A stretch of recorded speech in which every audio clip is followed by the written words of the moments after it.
tous. Donc voilà, donc cet atelier-là, ça va être autour des polluants dans l'alimentation de bébés. Et l'idée, ça va être en fait de vous transmettre des conseils simples et pratiques pour limiter ces polluants dans l'alimentation de bébés, en gardant à l'esprit que c'est pas possible de faire tout parfaitement, mais de se dire que chaque polluant en moins dans son alimentation, ça sera une chance en plus pour lui plus tard. Du coup, moi, je suis Hélène Perrault, je suis chargée de projet à la Mutualité française Hauts-de-France et je suis spécialisée sur la thématique de la santé environnementale. Donc, n'hésitez pas à poser des questions dans le chat si je ne suis pas claire ou si vous avez besoin de précision, j'y répondrai en direct. Voilà. Alors, donc on va se focaliser en fait sur les sources de polluants dans l'alimentation, mais bien évidemment, c'est pas la seule source de pollution. Là, je vous ai noté les 4 grandes sources des polluants. Donc, on a les cosmétiques, on a l'air extérieur, on a l'air intérieur. Mais voilà, aujourd'hui, rapport à la thématique du jour, on va se focaliser vraiment sur l'alimentation. Alors, pourquoi est-ce qu'on s'intéresse aux polluants? Eh bien, parce qu'il est désormais connu qu'ils ont des effets sur la santé, donc sur la santé de tout un chacun. Ils peuvent avoir des effets allergisants, ils peuvent avoir des effets irritants, ils peuvent avoir également des effets perturbateurs endocriniens. Donc, les effets perturbateurs endocriniens, c'est que ces polluants, quand ils vont pénétrer en fait dans le corps, ils vont venir prendre la place des hormones naturelles et donc perturber leur fonctionnement, soit en augmentant la production, en diminuant ou en ayant d'autres effets. Et ils peuvent avoir également des effets cancérigènes. Et en fait, c'est cet effet perturbateur endocrinien qui va être très important en fait au niveau des enfants. Alors pourquoi? Notamment avec cette fameuse période des 1000 premiers jours. Je ne sais pas si vous en avez entendu parler, on en a beaucoup entendu parler ces derniers temps. Donc les 1000 premiers jours, c'est quoi? C'est la période qui s'étend en fait de la conception jusqu'à peu près aux 2 ans de l'enfant. Et c'est vraiment une période clé parce que c'est une période de grande sensibilité et de grande vulnérabilité. C'est là que vont se mettre en place tout un tas de fonctions. Voilà. Et finalement, ces polluants, quand ils vont venir à cette période des 1000 premiers jours, ils vont avoir des effets sur le développement de l'enfant, sur les issues de la grossesse et également sur sa santé future. C'est ce qu'on appelle en fait la DOAD ou en français les origines développementales de la santé et des maladies. C'est un concept qui a été montré dans les années 90 où en fait vous avez un épidémiologiste qui a démontré en fait que les enfants qui avaient un plus petit poids de naissance, qui avaient des petits poids de naissance, donc notamment inférieurs à 2,5 kg, avaient contrairement à quelque chose d'intuitif, avaient plus de risques à l'âge adulte d'avoir des pathologies métaboliques comme des maladies cardiovasculaires ou du diabète. Et donc, ça montre que finalement, certains facteurs de sensibilité à des maladies à l'âge adulte vont avoir leur origine en fait dans le développement fœtal ainsi que les premières années de vie. Donc, c'est pas ce concept de DOAD, c'est dû à des mécanismes épigénétiques, donc des modifications non codantes des gènes qui vont faire que certains gènes vont être plus ou moins exprimés. Et ce qu'il faut savoir, c'est pas parce qu'un enfant va être exposé qu'il va forcément développer une maladie à l'âge adulte, mais si ensuite il adopte des comportements de vie avec des facteurs de risque, comme une alimentation non équilibrée, une sédentarité, etc., et bien, il développera ces maladies plus tôt et de façon plus importante. Donc, l'idée, en fait, d'essayer de limiter les polluants. Donc là, on va focaliser sur les jeunes enfants, mais c'est également le cas durant la grossesse. Et ben, c'est vraiment donner toutes les chances à l'enfant plus tard d'éviter ces pathologies. Voilà. C'est essayer de lui donner un capital santé plus important. Alors, je vais essayer de faire quelque… Alors, malgré le fait que ça soit une conférence, j'ai essayé de faire quelque chose d'un petit peu interactif. Du coup, premier sondage. Donc, à votre avis, avant 6 mois, quel aliment est déconseillé?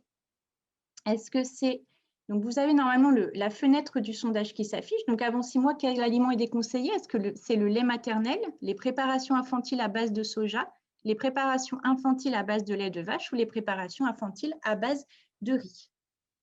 Donc, je vous laisse voter. Vous avez la fenêtre qui s'est affichée normalement sur votre écran.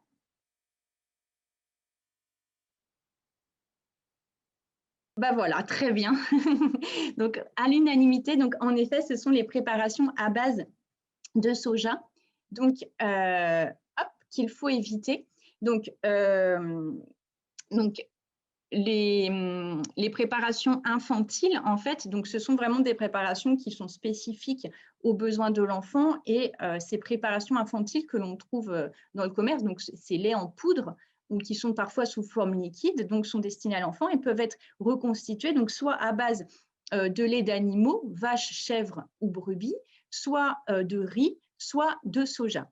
Et donc, dans ces dernières recommandations, l'ANSES, donc l'agence qui s'occupe de l'alimentation et de l'environnement au niveau national, déconseille de donner avant 6 mois des préparations infantiles qui sont faites à base de soja. Donc là, je parle bien du lait en poudre spécial bébé. Donc avant 6 mois, il est déconseillé de les prendre à base de soja.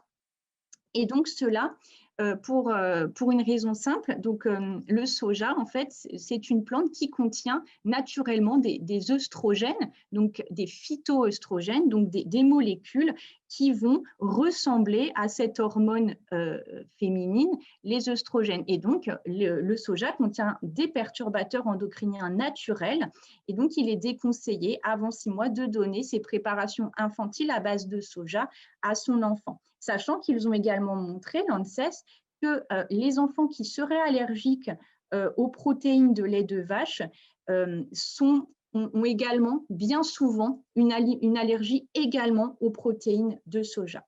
Et donc, ils conseillent donc, en première intention le lait maternel pour tous les bienfaits qu'il apporte. Le lait maternel, c'est vraiment un facteur protecteur pour de nombreux problèmes, notamment, par exemple, c'est un facteur protecteur pour le risque d'obésité. Donc, en première intention, le lait maternel. Et si la mère ne peut pas ou ne souhaite pas allaiter son enfant au lait maternel, eh bien, se tourner vers des préparations infantiles, mais en évitant celles à base de soja avant les 6 mois de l'enfant.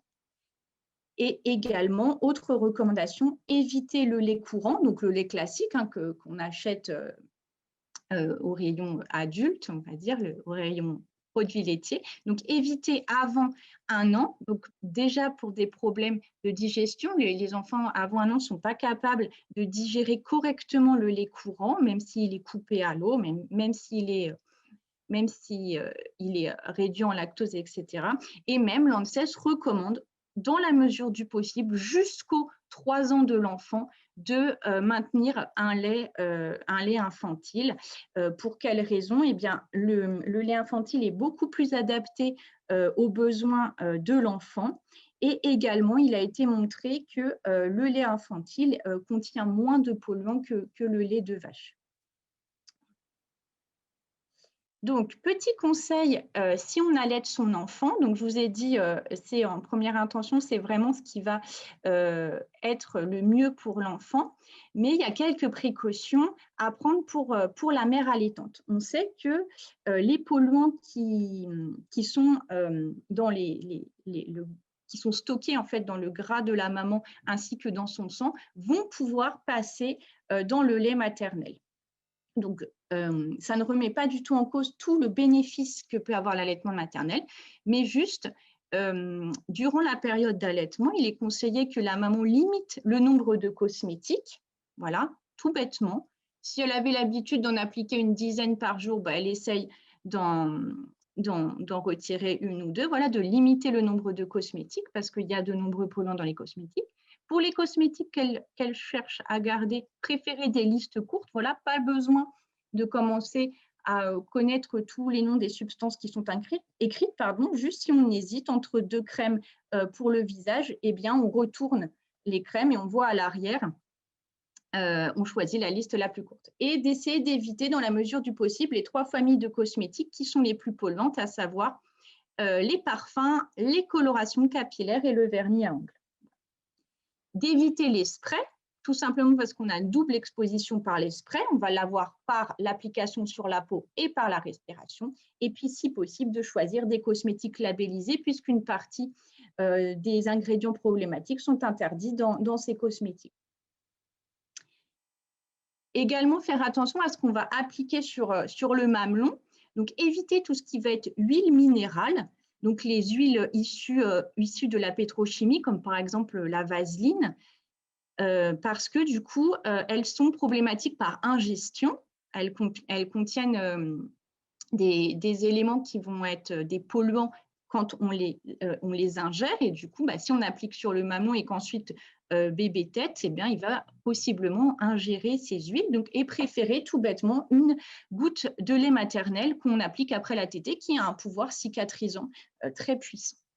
Pas forcément besoin de cosmétiques. Donc, idéalement, une goutte de lait maternel, voilà, c'est économique et en plus, c'est efficace. Et vraiment, éviter toutes les huiles minérales type vaseline. Si je conserve mon lait maternel après l'avoir tiré, donc préférez les contenants en verre. Donc voilà. Pourquoi? Eh bien, tout bêtement, parce que le verre, c'est un matériau inerte et il n'y a pas ce risque qui peut exister avec le plastique, ou parfois, pour certains plastiques, en fait, quand on conserve des aliments à l'intérieur, eh bien, vous allez avoir migration d'une partie des plastifiants à l'intérieur du produit. Voilà. Donc, cette migration, elle est possible avec certains plastiques et c'est notamment activé quand on chauffe ou avec les produits gras. Or, le lait maternel, c'est un produit gras. Donc, on va plutôt conserver dans des contenants en verre. Une astuce toute bête, c'est d'acheter des petits pots vides, on conserve son lait maternel dedans. C'est simple à réchauffer. Et puis, comme ça pourra être réutilisé ensuite quand le bébé rentrera en phase de diversification alimentaire. Ça, après, les autres conseils, ce n'est pas vis-à-vis des polluants chimiques, ça va être plutôt vis-à-vis des polluants biologiques, donc tout ce qui va être microbes, par exemple, les bactéries notamment. Donc, il est conseillé de conserver maximum 4 heures le lait à température ambiante, 48 heures au réfrigérateur et 4 mois au congélateur. Et ces durées ne se cumulent pas. Une fois qu'on a conservé 4 mois au réfrigérateur, on le décongèle et puis il faut que le lait soit consommé de suite. Donc, tout ça dans un contenant en verre. Alors, qu'en est-il si bébé a un biberon de lait qui est reconstitué? Donc, à votre avis, il est possible de reconstituer un biberon avec de l'eau du robinet. Donc, vrai ou faux?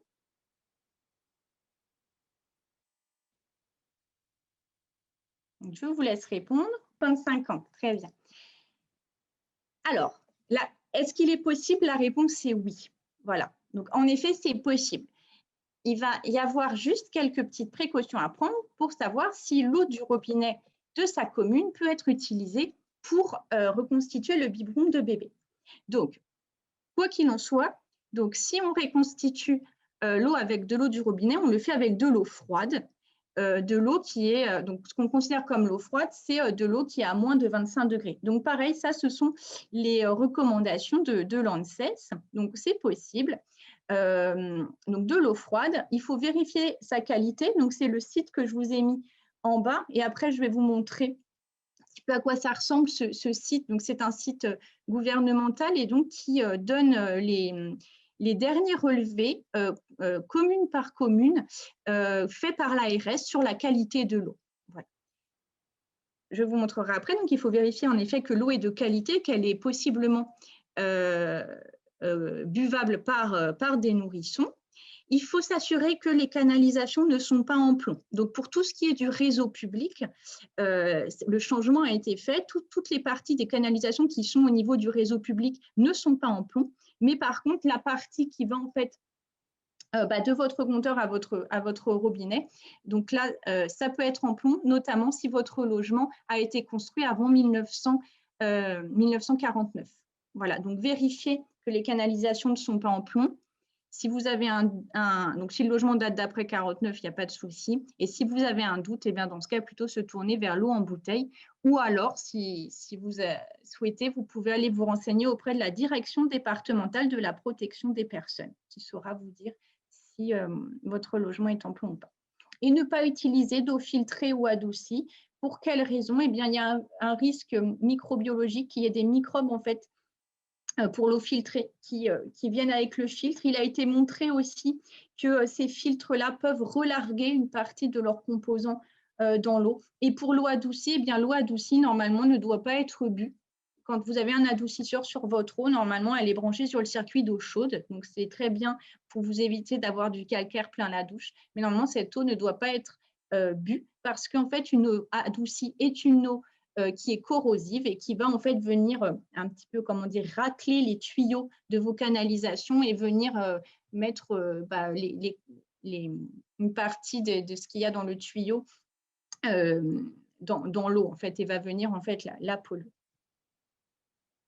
Conseil pour si vous utilisez de l'eau en bouteille, il faut bien s'assurer qu'il y ait la petite mention convient à l'alimentation du nourrisson. Donc, bien s'assurer que c'est sur la bouteille parce qu'en fait, vous avez des eaux qui ont une composition en minéraux qui n'est pas adaptée à l'enfant ou qui ont des taux de nitrate trop élevés. Donc, bien s'en assurer. Et une fois que vous avez ouvert la bouteille, les consommer dans les 24 heures en conservant au réfrigérateur. Pareil pour éviter le risque microbien. Alors, hop, je pense que vous voyez. Donc, ça, c'est le site dont je vous ai parlé tout à l'heure pour vérifier la qualité de l'eau. En fait, vous tapez qualité de l'eau dans votre moteur de recherche et donc c'est le site du ministère de la Santé.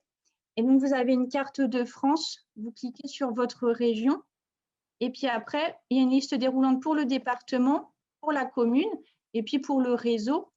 Hop, vous tapez sur rechercher et pas besoin de lire forcément toutes les données. Donc ça, c'est ce qu'a fait l'ARS, hein, c'est tous les contrôles faits par l'ARS. Mais tout bêtement, dans conclusion sanitaire, donc là, par exemple, c'est eau d'alimentation conforme aux exigences de qualité en vigueur pour l'ensemble des paramètres mesurés. Donc ça veut dire que cette eau-là peut être utilisée pour reconstituer un biberon d'un nourrisson. C'est écrit en toutes lettres quand c'est déconseillé aux nourrissons de moins de 6 mois, quand c'est déconseillé aux femmes enceintes. Vous avez une carte de France. Donc, c'est le site que je vous ai noté, mais en fait, vous tapez dans le moteur de recherche qualité de l'eau et donc ça va être le site du ministère de la Santé et des Solidarités. Vous tombez sur la page. Donc, vous cliquez sur votre région. Par la liste déroulante, vous choisissez votre département, puis votre commune. Hop, sur rechercher. Donc, ça se présente comme ça. Donc, comme je disais, en fait, il y a la date du prélèvement. C'est des prélèvements très récents, hein. L'eau, c'est l'aliment le plus contrôlé en France. Donc, vous avez tous les paramètres qui ont été calculés. Si vous voulez les analyses, hop, et elles sont en bas. Mais ce qui nous intéresse, c'est ce qui est écrit dans conclusion sanitaire. Voilà. Et en fait, ça va être écrit en toutes lettres. Et si elle est déconseillée aux nourrissons, ça va être écrit en toutes lettres. Parce qu'en fait, il y a des paramètres qui sont plus restrictifs pour les nourrissons et les femmes enceintes que pour la population générale. Donc, ça va être écrit. Voilà. Après, cet affichage est également obligatoire en mairie. Donc, en fait, votre mairie a obligation d'afficher exactement ces mêmes résultats. En général, sur le panneau d'affichage qui est à l'extérieur, donc vous pouvez aussi les consulter là. Il faut éviter de se fier à ce qui est envoyé avec la facture d'eau parce qu'en fait, c'est le bilan de l'année précédente. Voilà.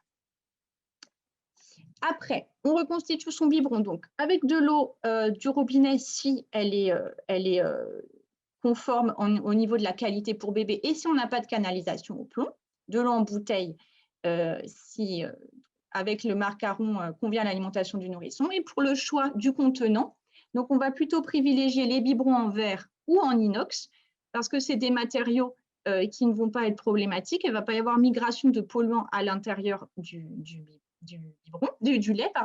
Pour les biberons en verre, si on a peur que ça casse, ça existe des espèces de petites coques de protection en silicone qu'on met à l'extérieur.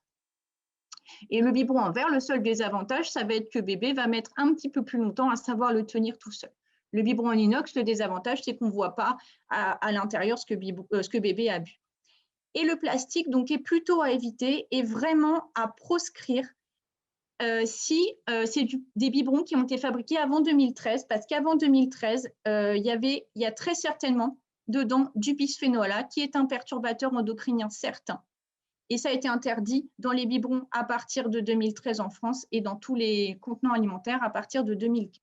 Donc pareil, quand vous voyez la mention sans bisphénol A, de toute façon, depuis 2015, c'est interdit dans tous les contenants alimentaires. Donc c'est une information certes, mais c'est le cas pour tous vos contenants. Si vous souhaitez prendre du plastique, donc après 2013, et dans ce cas-là, plutôt reconstituer le biberon à température ambiante, parce qu'en fait, cette migration des composés est favorisée par la chaleur. Si vous souhaitez chauffer, dans ce cas, un chauffage doux, type chauffe-biberon bain-marie, et de toute façon, éviter de chauffer au micro-ondes pour 2 raisons. Déjà, c'est un chauffage qui est plus fort, et surtout, ça va chauffer de manière inégale, et là, il y a aussi un risque de brûlure pour bébé. Alors, quelle alimentation est à privilégier? Petit pot maison, petit pot industriel ou au choix des parents?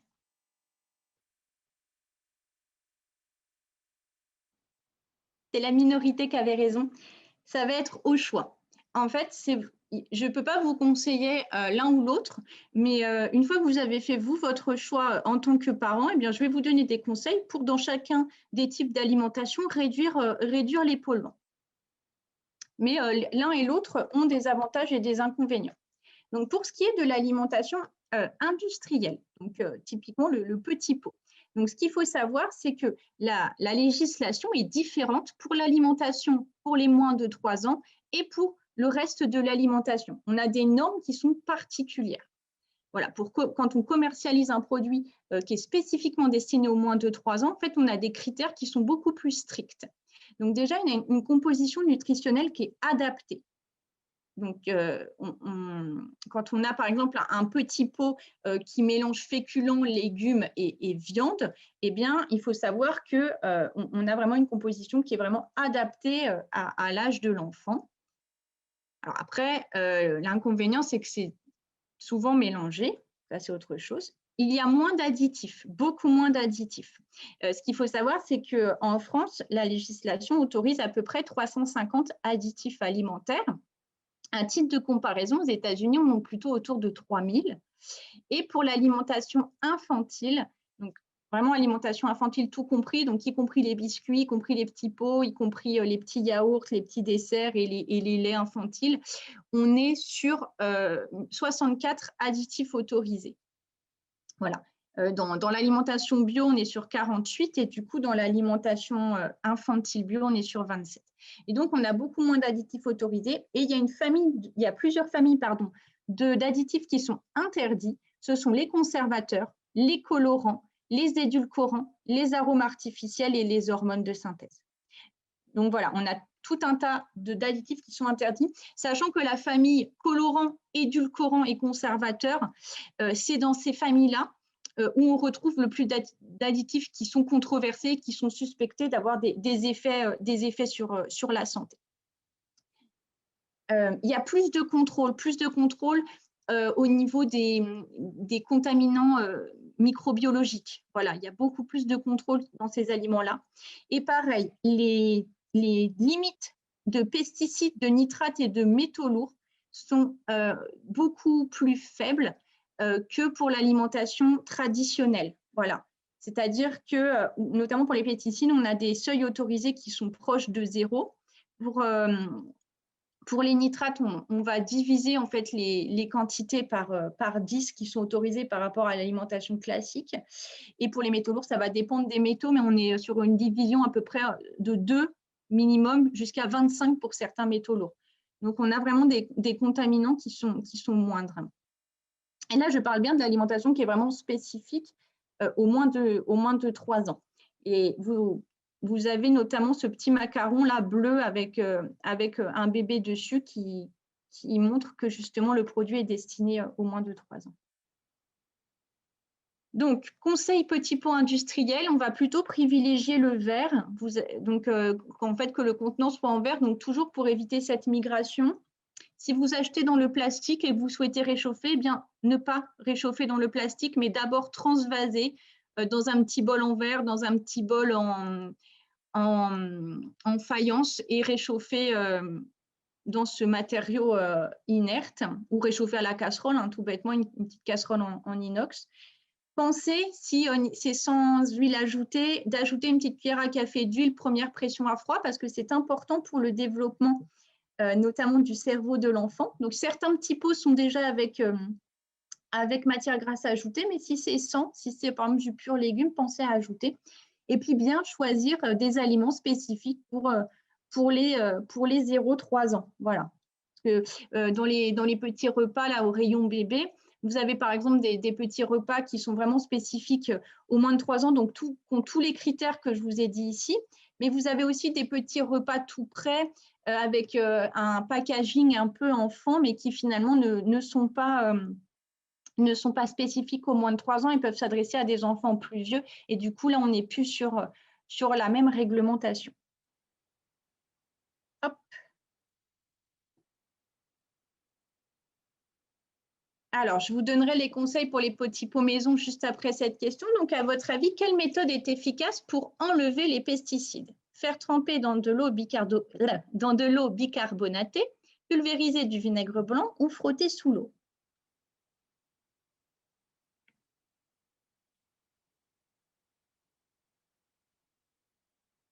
Oui, en effet. Donc, en effet, hop, ça va être frotter sous l'eau qui va être le plus efficace. Donc là, pareil, hein, on a des études, hein, on a des chercheurs, il y a pas mal d'études qui ont comparé, donc compris tout bêtement, des chercheurs qui ont pris des fruits et des légumes, qui ont dosé les pesticides avant, qui ont appliqué à ces fruits et ces légumes différentes méthodes, qui les ont trempés dans de l'eau bicarbonatée, pulvérisés avec du vinaigre, des solutions spéciales pesticides, frottés sous l'eau, etc. Et en fait, les études qui s'intéressent à plusieurs fruits et légumes et à plusieurs pesticides ont montré que globalement, ce qui est le plus efficace pour l'ensemble des pesticides et l'ensemble des fruits et des légumes, ça va être de frotter sous l'eau. Et en fait, ça va être l'action mécanique. C'est-à-dire que la plupart des pesticides sont vraiment en surface du fruit ou du légume. Et en fait, quand vous frottez sous l'eau, eh bien, vous détachez le pesticide de votre fruit ou de votre légume et il va partir dans l'eau. Parfois, dans la presse, vous pouvez avoir des articles de vulgarisation qui vous disent oui, il a été montré que c'est dans une solution avec un tiers de bicarbonate, 2 tiers d'eau qui va être le plus efficace. Et en fait, quand on regarde l'étude source, on s'aperçoit que notamment, eh bien, ça a été fait sur uniquement 2 pesticides et uniquement sur les tomates. Donc voilà, alors que les études qui s'intéressent à un panel de fruits et légumes et à énormément de pesticides montrent que vraiment frotter sous l'eau, ça va être la méthode qui va être la plus efficace si on prend la globalité des fruits et des légumes. Donc pour vos petits pots maison, eh bien, vos fruits et vos légumes, on les frotte sous l'eau. Si possible, on les épluche parce que pareil, hein, comme je vous ai dit, c'est en surface que se trouvent les pesticides et donc en épluchant, on enlève la quasi-totalité des pesticides. Et ne vous inquiétez pas, pour tout ce qui est vitamines et minéraux, eh bien, il n'y en a pas que à l'extérieur, hein. Il y en a de toute façon également à l'intérieur, donc l'enfant bénéficiera également des bienfaits de ses fruits et ses légumes. Pensez à ajouter une cuillère à café d'huile première pression à froid, donc en alternant idéalement colza, olive et noix, donc à froid, on ajoute à la fin. Préférez les fruits et les légumes locaux et de saison. Donc locaux, pourquoi? Eh bien, tout bêtement parce que comme ils ont moins fait de trajet, ils ont moins de produits de conservation qui leur sont appliqués. Et donc, ça fait moins d'intrants ajoutés sur vos fruits et vos légumes. S'ils ont eu besoin de beaucoup voyager, eh bien, ils ont des produits de conservation qui leur ont été rajoutés ou même des pesticides qui sont rajoutés à la surface pour éviter qu'il y ait contamination de champignons ou d'insectes durant le transport. De saison, pourquoi? Pareil, en fait, il y a eu moins besoin d'intrants chimiques pour les forcer en fait à mûrir ou pour les protéger des ravageurs. Donc, et aussi, quand le fruit ou le légume est de saison, il est globalement meilleur marché et il est aussi plus riche en vitamines et nutriments. Et dans un second temps, on peut prendre, si possible, en agriculture biologique. Mais déjà, parce que là, ça a un surcoût, on est d'accord. Déjà, si vous achetez en conventionnel, qu'on frotte sous l'eau, qu'on épluche, qu'on choisit local de saison et qu'on pense à ajouter sa cuillère d'huile première pression à froid, déjà, on a des petits pots maison de bonne qualité. Et on consomme immédiatement ou alors on met au congélateur la purée si on souhaite consommer dans un second temps. Alors, avant 3 ans, que faut-il limiter à votre avis? Les légumes secs, les produits chocolatés ou les produits à base de soja?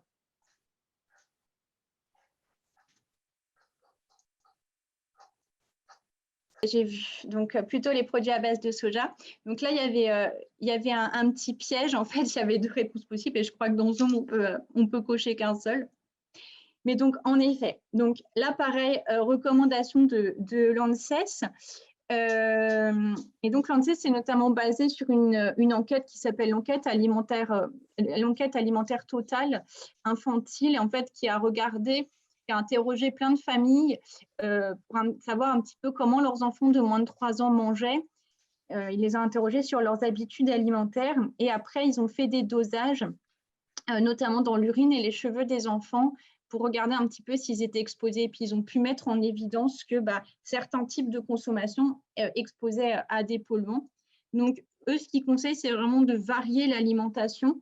Donc, entre guillemets, pour varier les polluants, si vous variez votre alimentation, vous n'êtes pas exposé, vous êtes exposé à des plus petits taux de polluants parce que les polluants ne sont pas les mêmes selon les aliments.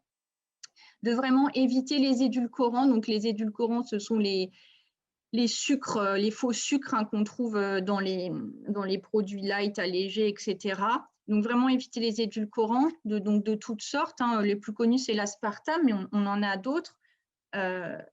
Et donc, on évite les édulcorants parce que, alors, il n'y a aucune preuve des bénéfices. Ça n'a démontré aucun bénéfice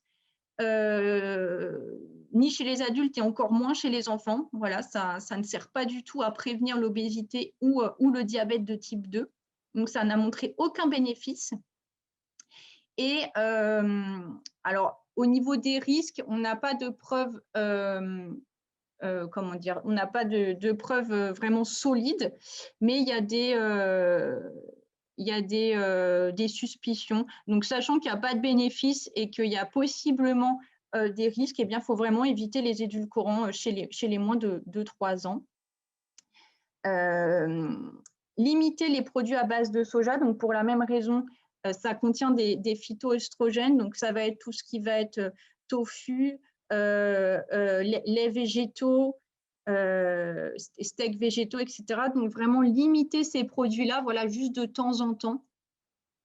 Et également limiter les produits à base de chocolat, eh bien parce qu'en fait, les enfants sont des forts consommateurs de produits chocolatés, ils aiment bien ça. Et le chocolat,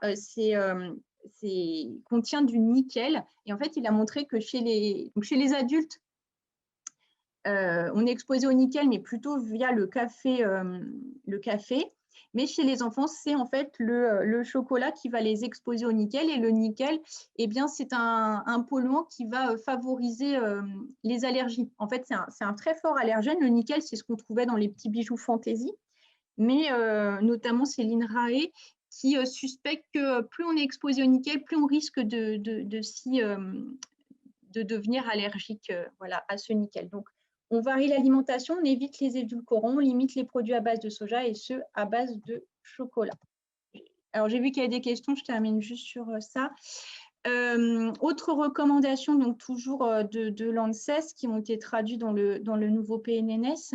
Donc, pas de miel avant 1 an. Donc là, c'est juste pour le risque de botulisme. On évite la caféine. Alors, bien sûr, on se dit on ne va pas donner de café à son enfant, mais il y en a également dans les sodas type cola, dans les thés glacés et puis dans tout ce qui va être aromatisé au café. Et puis là, on est plus sur le côté nutritionnel que polluant, mais il faut limiter les produits sucrés. En fait, les enfants ont une forte appétence au sucré. C'est vraiment la saveur qu'ils préfèrent. Et il a été montré que plus tard, ils sont exposés au sucré, moins ils risquent d'y être d'y être accro. Donc, essayer d'introduire le plus tardivement possible les produits sucrés. Donc, essayer de proposer au maximum par exemple, des compotes sans sucre ajouté, etc. Et puis voilà, il ne s'agit pas de priver son enfant de plaisir sucré, mais essayer de retarder leur rencontre avec les produits fort sucrés. Et pareil, limiter le sel et les produits salés. Voilà, donc pareil, par exemple, essayer de cuisiner sans sel au maximum, parce que pareil, après l'enfant va s'habituer au goût salé. Alors, avant de poser la prochaine question, alors par rapport à la matière donc la question c'est, on parle de la matière des biberons, mais pour la matière des tututes, donc vous avez deux types de matières pour les tututes. Vous avez les marrons, donc ça va être à la fois tétine de biberon et puis tutute totote, qui remplace le pouce, on va dire. Donc vous avez donc marrons qui sont en caoutchouc, donc en latex. Et en fait, donc le latex, déjà, c'est allergisant. Il y a une forte part de la population qui est allergique au latex. Donc, de toute façon, la recommandation, c'était déjà d'éviter si un des deux parents était allergique, ou un frère ou une sœur. Mais en fait, donc c'est notamment la répression des fraudes, la DGCCRF, qui a testé en fait des tututes et des tétines. Et ceux qui étaient en latex, il y en avait certaines qui relarguaient des composés qu'on appelle des nitrosamines et qui est un composé cancérigène. Donc, nous, le conseil, ça va être plutôt par principe de précaution, vu que certaines tututes en latex, caoutchouc, larguent ces nitrosamines qui sont cancérigènes, et bien plutôt se tourner vers les tututes transparentes qui sont en silicone. Le silicone, c'est un matériau récent, qui a une dizaine d'années. Jusqu'à maintenant, on n'a pas montré de problématiques. Alors, je sais bien que ce n'est pas parce qu'on ne voit rien qu'il n'y a rien, mais à l'heure actuelle, on n'a pas montré qu'il y ait de risque. Quand on fait des tests, il n'y a pas de migration, contrairement aux tututes en caoutchouc. Donc, nous, on est plutôt à conseiller les tututes en silicone. Voilà. Et après, nous, on conseille vraiment que la matière. Après, tout ce qui est forme ergonomique, anti-colique, etc., ça, c'est à voir avec votre pédiatre ou votre dentiste. Alors, oui. Alors, pourquoi les normes, elles sont plus strictes pour les bébés? C'est parce qu'en fait, les normes, elles sont basées sur ce qu'on appelle des doses journalières admissibles, c'est-à-dire qu'on fait des études chez les animaux. On voit un petit peu quelle est la dose maximale sans effet pour tel ou tel polluant. Après, on multiplie par des facteurs 100, etc. Et on en sort en fait ce qu'on appelle des doses journalières admissibles, où on considère que c'est la dose maximale que peut avoir une personne, enfin, qu'une personne peut consommer cette substance sans qu'il y ait de problème pour sa santé. Et en fait, ces doses journalières admissibles, elles sont calculées pour deux types de populations, pour la population générale, et on considère que ces doses doivent être plus basses pour les moins de 3 ans. C'est pour ça, en fait. On considère que comme l'enfant de moins de 3 ans, en fait, il est de plus petite taille. Il a ces systèmes aussi. On sait que chez les jeunes enfants, tout ce qui va être système qui permettent d'excréter les polluants, le foie et les reins, ils sont un petit peu moins efficaces. C'est pour ces critères-là, en fait. Donc, ces doses journalières admissibles, c'est pour ça qu'on a une norme pour les moins de 3 ans et une norme pour les autres. C'est qu'on considère qu'il faut des doses plus basses chez les moins de 3 ans, mais qu'à partir de 4 ans et au-delà, eh bien, les doses qu'on a pour tout le monde suffisent à être sûres. Après, ça se pose la question, bah, oui, en effet, on pourrait choisir les normes les plus strictes, mais c'est un consensus entre les autorités et les industriels qui considèrent que les doses adultes eh bien, sont sûres pour la population. Voilà. Alors, à quelle fréquence il est recommandé de consommer du poisson chez les moins de 3 ans? Est-ce que c'est 1 fois par semaine, 2 fois par semaine, ou c'est à volonté?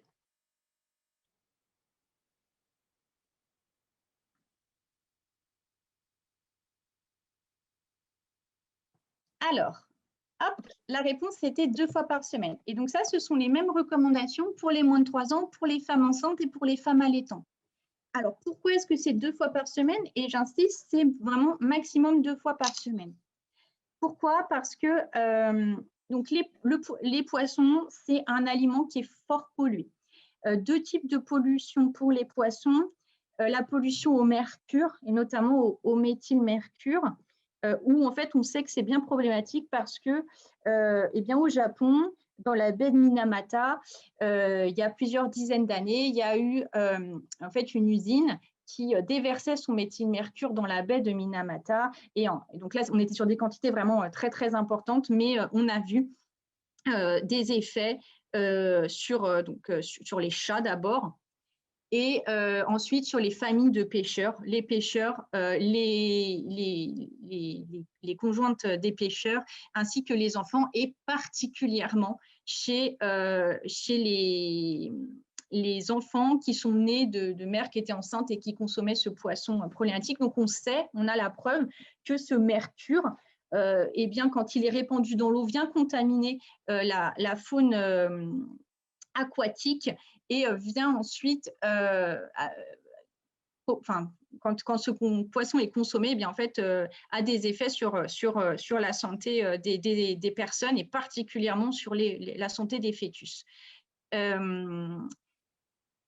Donc, sachant que là, c'était vraiment une contamination qui était importante, et donc on a vu des effets aigus, mais la plupart des eaux, enfin les eaux, l'eau de mer et l'océan, en fait, contient une contamination au mercure, et également au PCB.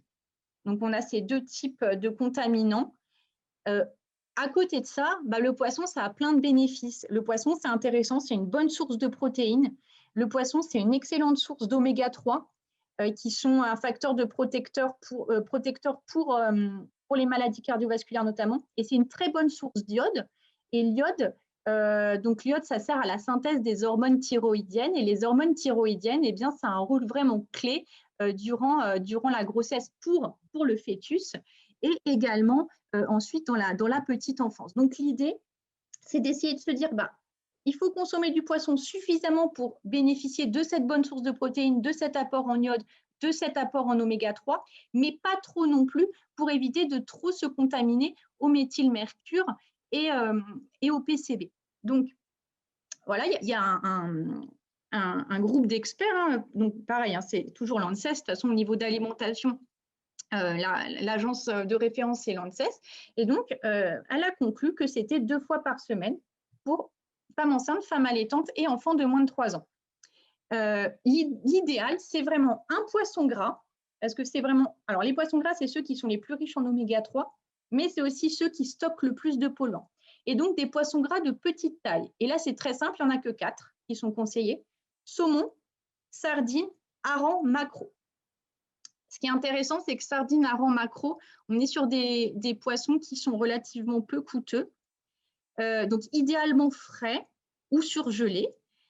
Et puis, si on les prend en boîte, comme les sardines ou les maquereaux, eh bien, les prendre non pas dans l'huile, mais au naturel. Et puis, pour l'autre poisson, un poisson maigre, type poisson blanc, donc plutôt en bas de la chaîne alimentaire. Colin, lieu noir, cabillaud, julienne, limande. Et voilà, et on alterne. Donc, pour la femme enceinte, c'est des portions, et la femme allaitante, on est sur des portions classiques, hein, 120, 150 grammes.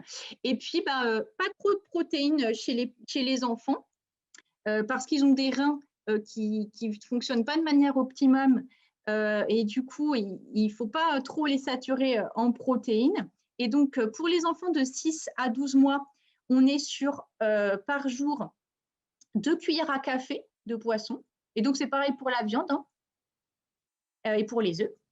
Pour un enfant de 1 à 2 ans, une portion, donc une fois par jour, ça va être environ 4 cuillères à café. Et puis pour les 2-3 ans, une portion, ça va être 30 grammes, et donc 6 cuillères à café. Donc on est sur des petites quantités, ce qui peut aussi permettre aux parents de ne pas avoir un surcoût, parce que le poisson, c'est quand même un aliment qui coûte cher.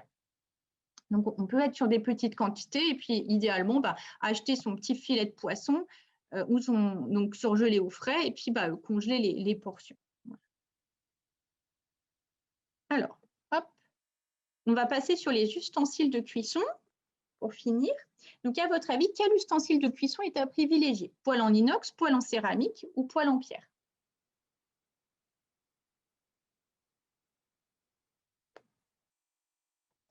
Alors, la majorité a raison. Donc, on est sur poêle en inox. Hop. Alors, conseil ustensiles de cuisson. Le top 3 des ustensiles de cuisson qui sont non problématiques. Ça va être le verre. Le verre, c'est parfait. Le verre, c'est inerte. On a beau chauffer, les ingrédients qui se trouvent dans le verre restent dans le verre et ne vont pas migrer vers l'aliment. On a beau mettre des aliments gras, des aliments acides. Le verre, c'est parfait. En plus, le verre, ça ne coûte pas cher. Et si on veut vraiment s'en servir multi-usage, si on veut s'en servir pour congeler, pour réchauffer ou pour au four, ben, on va plutôt le choisir en borosilicate. C'est la marque Pyrex, type Pyrex, donc du verre qui résiste aux forts changements de température. Deux autres matériaux intéressants, l'inox. Donc l'inox, c'est de l'acier inoxydable, donc c'est de l'acier auquel on a rajouté du chrome et du nickel. Donc, s'il y a une allergie avérée au nickel, on peut choisir de l'inox 10-0, c'est-à-dire qu'il n'y a pas de nickel dedans, sinon on peut prendre du 10-18. Et donc, pareil, l'inox, ça peut éventuellement un tout petit peu transférer, mais ça va transférer en fait des minéraux, donc des composés qui sont de toute façon présents dans le corps humain et à des seuils vraiment extrêmement bas. Là, on est sur des chiffres donnés par le Santé publique France, mais du Canada, qui a montré que la part en fait du chrome et du nickel via les ustensiles de cuisson est vraiment négligeable.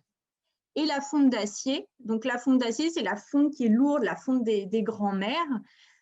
Donc là, on est plutôt sur des fontes qui sont assez chères, mais justement, c'est lourd. Et donc, si la grand-mère ou l'arrière-grand-mère, elle a une vieille cocotte en fonte d'acier qui est trop lourde pour elle pour utiliser, ben, on peut lui demander de nous la prêter pour préparer le repas de la femme enceinte ou de bébé. Et donc, pareil, la fonte, ça transfère, mais ça transfère du fer. Et donc là, pareil, hein, ça a bien montré, on manque plutôt plus de fer que pas assez, et notamment chez les jeunes femmes de 13 ans et jusqu'à la femme non ménopausée, on est sur les 3/4 en fait qui sont plutôt anémiées qu'avec un excès de fer. Donc pas de risque. Inox, verre, fonte d'acier. Ce qu'il y a à éviter, ça va être le plastique, parce que quand on chauffe, quand on met du gras, quand on met de l'acide, les plastifiants peuvent transférer. Et parmi ces plastifiants, on a des produits qui sont perturbateurs endocriniens. Tout ce qui va être anti-adhésif, on évite au maximum. Quand c'est rayé, on arrête d'utiliser, parce que quand c'est rayé, ce qui sort en dessous, c'est l'aluminium. L'aluminium, on sait que c'est problématique pour la santé. Là, on est vraiment sur un bénéfice-risque en faveur d'un risque pour l'alimentaire. Et puis le reçu, ce qui est dessus, ce qui recouvre, eh bien, contient des perfluorés qui sont, donc, ça a longtemps contenu des PFOA, PFOS, qui sont des perfluorés reconnus perturbateurs endocriniens. Donc là, le PFOA, il est interdit. Il y a d'autres composés qui ont été rajoutés pour ce côté anti-adhésif et qui sont suspectés également d'être perturbateurs endocriniens. Et du coup, pour les poêles en pierre, eh bien, les poêles en pierre, c'est des poêles anti-adhésifs. Dans le revêtement anti-adhésif où il y a ces perfluorés, on a juste rajouté en fait des petits éclats de granit, soi-disant, selon l'industriel, ça permet une résistance, mais on a de toute façon ce revêtement anti-adhésif. L'aluminium, pareil, on évite. Et si on a des moules en aluminium qu'on veut continuer à utiliser, bah, pour transfert, il faut qu'il y ait contact direct. Donc, il suffit de mettre une feuille de papier cuisson. Comme ça va éviter le contact direct et il n'y aura pas de transfert de l'aluminium à l'aliment. Et pour le silicone et la céramique, deux matériaux qui sont trop récents pour qu'on ait du recul dessus. Donc, je ne peux ni vous les conseiller, ni vous les déconseiller. Voilà. Et après, il faut savoir raison garder. Hein. Par exemple, si vous avez une poêle anti-adhésive, mais que vous l'utilisez occasionnellement, je ne sais pas moi, pour juste vos œufs au plat parce que ça accroche fortement, bon, on est sur… L'idée, c'est d'essayer au maximum de cuisiner dans l'inox, le verre, la fonte d'acier et garder le reste pour de l'occasionnel. La terre cuite, Il n'y a pas de souci, mais il faut bien s'assurer que ce soit des ustensiles en terre cuite qui sont destinés à l'alimentaire. Parce que parfois, vous avez des ustensiles en terre cuite qui sont destinés à la décoration, mais du coup, les peintures qui décorent peuvent contenir du plomb. Donc, il faut juste vous assurer que vous avez bien un ustensile en terre cuite qui est destiné à l'alimentaire, donc avec le petit sigle où vous avez un verre et une fourchette dessus. Conseils de cuisson. Donc là, c'est les conseils de cuisson pour l'alimentation de bébé et du jeune enfant. Donc plutôt des cuissons douces, type cuisson vapeur ou mijotée. Ça va permettre de préserver tous les minéraux et nutriments, et les cuissons fortes, elles vont aussi créer ce qu'on appelle des composés néoformés, type acrylamide, par exemple, qui sont des composés cancérigènes. En fait, quand vous cuisez très fort et que vous avez des parties brunâtres, voire noircies, ben, le conseil, c'est de ne pas consommer ces parties noircies parce que du coup, elles contiennent de l'acrylamide et des nitrosamines, les mêmes choses qu'il y a dans l'étude. Mais donc, plutôt éviter que ça noircisse que ça brunisse. Cuisson douce. Voilà, un petit cuit vapeur en inox ou on mijote dans une cocotte en fonte. Voilà. Et puis, pour le côté éviter les risques biologiques, bien cuire tout ce qui est viande, poisson et œufs. Et idéalement, de ne pas donner de viande crue, de poisson cru ou d'œufs qui ne sont pas durs avant 5 ans. Ça, c'est les conseils de l'ANSES pour éviter ce risque biologique. Et donc, dernière question, quelle vaisselle privilégier pour bébé? Le grès, le bambou ou le plastique?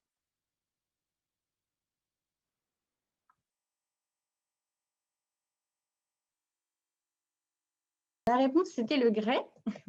Hop. Donc, conseil vaisselle enfant, je ne vais pas y revenir, inox vert, vous avez compris pourquoi. Donc, on est déjà, le verre, on peut prendre les bols du petit déjeuner, par exemple, hein, ça évite de racheter. Et pour les parents qui auraient peur de la casse, bébé, très vite, il va comprendre que s'il envoie le bol par terre, du coup, il n'y aura pas l'aliment. Donc, ce n'est pas son intérêt de le lancer. Et après, privilégier aussi la céramique. Donc, la céramique, en fait, c'est tout ce qui va être de la terre cuite. Et selon la température de cuisson, on va avoir différents noms. Donc, la céramique, c'est un nom générique. Vous allez avoir soit du grès, quand c'est chauffé très, très fort, soit de la faïence, soit de la porcelaine. Donc, céramique, ça englobe faïence, porcelaine et grès. Et ça, c'est très bien aussi. On évite le plastique. Donc, pour les raisons dites précédemment, on évite la mélamine. Vous voyez, ça ressemble un peu à du plastique, c'est très brillant, très dur. Et la vaisselle pour bébé qui est colorée avec des jolis dessins, elle est souvent en mélamine. Et donc là, pareil, pas mal de contrôle de la répression des fraudes. Et donc, la DGCCRF, elle a montré qu'il y avait migration dans des taux trop importants de formaldéhyde. Et le formaldéhyde, c'est un cancérigène. Et elle a fait beaucoup de rappels produits d'ustensiles en mélamine ou en bambou. Mais en fait, le bambou, dès lors que vous avez des renards, des princesses ou des pandas dessus, ce n'est pas du bambou tout seul, c'est bambou plus mélaminé. Donc, il faut bien regarder. Et donc, si c'est bambou plus mélaminé, on a les mêmes soucis que cette mélamine. Et donc, dans les rappels produits de la DGCCRF qui a eu beaucoup en 2019, notamment, on avait soit de la vaisselle en mélaminé, soit de la vaisselle en bambou et mélaminé. Et c'est encore pire quand ça chauffe ou quand on met des aliments chauds. Pour le bambou qui est composé qu'à base de bambou, donc qui va plutôt ressembler à du bois, le bambou, ce n'est pas un bois, c'est une herbe. Et donc, pour faire de la vaisselle en bambou, en fait, on réduit en poudre le bambou. Et pour reformer le produit, on va ajouter de la colle. Et en fait, on n'a pas accès à ce qu'il y a dans cette colle. Donc, je ne peux pas vous dire. Et pour ce qui va être en silicone, pareil, matériau récent, donc pas de recul dessus. Mais pour l'instant, ça a l'air le moins problématique. Mais donc plutôt inox, verre, céramique. Verre ou céramique si vous n'avez pas de crainte que ça casse. Et puis inox si on craint que ça casse. Voilà. Donc, je vous remercie. Si vous avez des questions, moi, je peux rester. Juste si vous voulez d'autres informations sur les polluants et les femmes enceintes ainsi que bébés, il y a une page Facebook qui s'appelle Femmes enceintes, environnement et santé. Donc, c'est un projet auquel je participe qui vise en fait à réduire les polluants chez les femmes enceintes, les femmes allaitantes et bébés. Et vous avez des posts avec des conseils et c'est sur air intérieur, cosmétique, alimentation. Ça existe également en version Instagram. Donc, c'est fait_ pour bébé. Oui, alors, pour quel conseil privilégié pour bébé? Plutôt inox. Surtout si alors, disons que si ce qu'on lui donne, c'est froid, la température à la bouche elle est à 27 degrés, c'est pas trop problématique. Si c'est du plastique, c'est moins problématique. Mais une petite cuillère en inox, déjà, ça évite d'en racheter. En général, c'est ce qu'on a. Et puis, ouais, ça évite de racheter. Et la page Facebook ou Instagram, c'est Femmes enceintes, environnement et santé. Voilà. Je vais rester un tout petit peu s'il y a d'autres questions. Moi, je voulais prendre la parole. Donc, Dominique, je suis administratrice de la MGEN dans la région. Et je suis avec André, qui est président de la Somme, pour remercier vraiment beaucoup Hélène, parce que j'ai vu dans le fil de discussion que tout le monde devrait participer connaître cette conférence, tous les futurs parents, mais j'ai envie de dire que nous, on est des nouveaux grands-parents, oui. Et on trouve ça très intéressant. Et donc, on ne va pas hésiter à donner tous ces bons conseils à nos enfants. Voilà, et merci infiniment, Hélène. Et si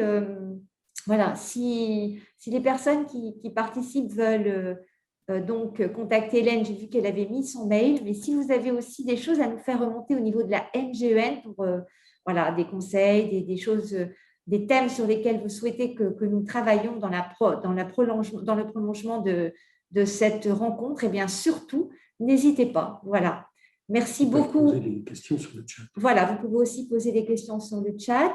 Et merci beaucoup aussi à Laura pour son accompagnement. Et voilà, bravo Hélène. Merci beaucoup. Merci. Et juste pour finir, je l'avais dit au début, mais je redis, là j'ai donné tous les conseils en vrac, ça fait beaucoup de choses, mais l'idée c'est vraiment de les prendre petit à petit et vous dire en tant que parents, futurs parents, grands-parents, futurs grands-parents que voilà, il faut y aller petit à petit et que chaque conseil appliqué, c'est vraiment une chance en plus à donner à bébé. Il ne faut pas commencer à vouloir être des parents parfaits. Il y a beaucoup d'injonctions en plus quand on est futur ou jeune parent, donc se dire que chaque changement d'habitude, c'est vraiment une chance en plus que vous lui donnez. Voilà. Le voir de ce côté-là. Merci beaucoup. Merci.